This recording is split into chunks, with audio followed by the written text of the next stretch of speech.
So today we're going to fit our Revolution Series sliders to a 79 Series dual cab. Bit of preparation before we fit them. We like to bolt the tops on the bench. So your little stainless steel M6 hardware, we're going to put them all in loose, get it all lined up neatly, do them up tight, and then we like to do a small bead of silicone or Sikaflex around the bottom just to take any rattle they can have out of it. Lay all your bolts out on your car and in position. So the front, we're going to remove the old cross member bolts. We've got new ones to go in, so we don't need them. If you do one side at a time, you can leave the 4 bolts in the cross member and you don't have to have a jack under it, it'll just stay there. And then here, I'll show you on the car in a second, there's a couple of brake lines and stuff we have to move. Quickly show you. Alright, so in preparation for fitting the step, we've obviously removed the factory step. It's up to you whether you want to put the old bolts back into the sill panel or you can leave them out so water can drain easy. On the inside of the chassis, there is a couple of lines.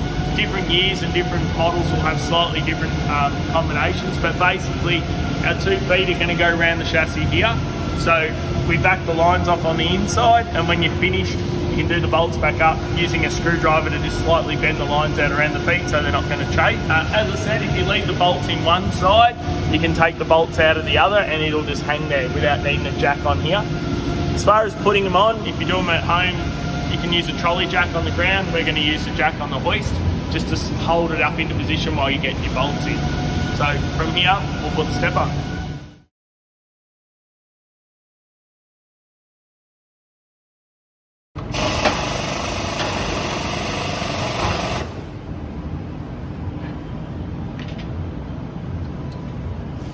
And using our 2 12 long bolts with washers, we're going to go through the 2 U's. And then our fine thread M10s will be your replacement ones for the cross member. So we've got 4 will go into here. These ones are going to go into your U's. Get them all in loosely and then tighten them up. And they'll be like this side.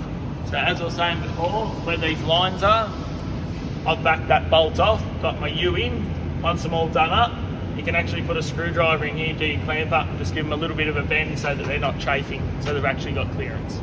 And then that's the steps are done.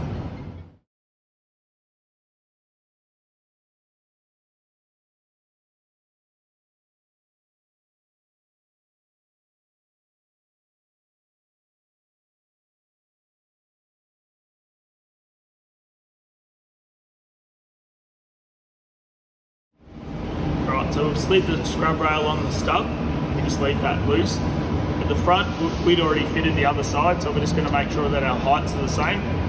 Generally speaking, you just want this to be parallel.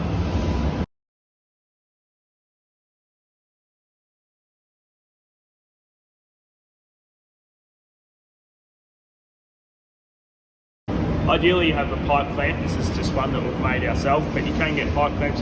You can do it with a normal F clamp or a pair of vice grips. It's not as easy as this, but most importantly, you want to measure your height before you get to with the clamp, because if you have to slide it up and down, you're obviously going to scratch your paint or your powder on here. What we're looking for is that this is nice and flat, parallel to the side of the vehicle. You do have a bit of play, you can rock it in and out. And then once we're happy with everything, we're going to pin it here. So we're going to drill the front and the rear hole, take our clamp off to the middle hole, and then once from there you still will be able to wriggle it around a little bit, and then we're going to pin the back. We're going to drill him there and there, clamp off, drill there.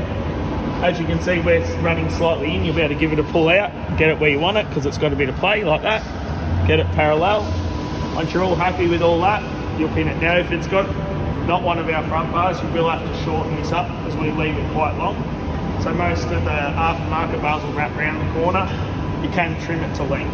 So we'll always leave it the longest that we think it'll ever need to be. Once you're done, it'll look like this. So we're going to put our 3 high tensile bolts in there. Then at the back, now all you do, once you're happy, as I said, with the in and out, we're going to put 2 pinning bolts. Now this is 14mm thick, this stub, so you can drill and tap into it. So we supply 2 N10 by 1.5 bolts. So you pilot hole it with a 5mm. I normally cover it in masking tape so the swarf doesn't scratch anything. Doesn't matter where they are. I normally do them in that orientation, but it's not very critical as long as there's 2. So pilot hole at 5, drill at 8.5, tap at M10 by 1.5, put 2 bolts in, and then that is a finished job. Give it a blow off, give it a wipe, and it's done.